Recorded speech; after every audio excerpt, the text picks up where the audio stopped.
Oxygène Radio. Anjou Hit & Score.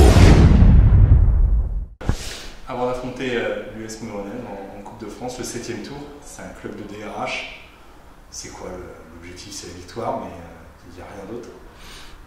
D'abord la victoire et surtout la victoire. Après, j'espère qu'on sera capable de montrer la différence dans le jeu, évidemment en termes de résultats.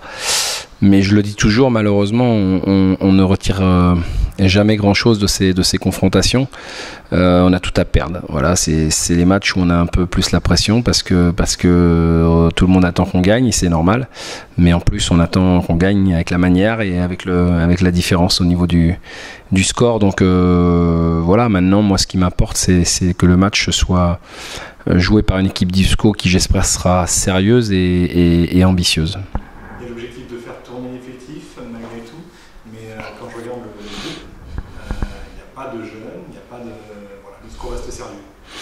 Oui, et puis bon, voilà, on se doit aussi de relancer déjà les joueurs du groupe, les joueurs de l'effectif, avant de promouvoir des jeunes. Puis les jeunes ont aussi une compétition, je pense aux 19 à mener aussi.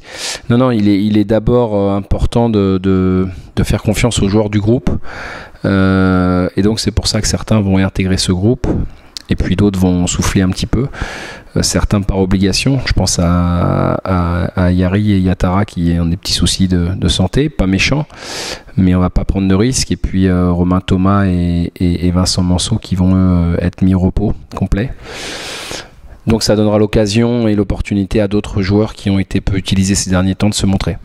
Est-ce que vous avez senti à l'entraînement que c'était une semaine différente par rapport à d'habitude? Non, on a travaillé de la même manière, je dirais même plus que les autres semaines, et il y a une réponse tout à fait favorable au niveau de l'investissement dans le travail. J'ai vraiment pas senti de relâchement ni non, voilà, de toute façon chacun sait aussi que voilà, il faut être performant la semaine pour jouer le week-end, donc ça n'incite pas au repos, et puis on a des échéances derrière aussi, donc personne ne doit et ne peut se relâcher.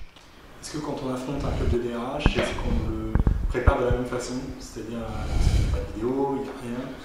Comment ça se passe pour Stéphane? Non, on le prépare de la même manière, nous, en se concentrant essentiellement sur notre jeu. Bon, j'ai pris quelques renseignements quand même sur l'équipe adverse parce qu'il faut éviter toutes les mauvaises surprises. Donc ça fait partie de notre métier. Et puis on va évidemment aller en respectant cette équipe de Mouilleron. Ça veut dire que on va pas les prendre de haut, c'est certain. On va les prendre très au sérieux et après, en ce qui concerne la préparation, il n'y a pas eu grand-chose de changé par rapport à ce qu'on fait les semaines de championnat.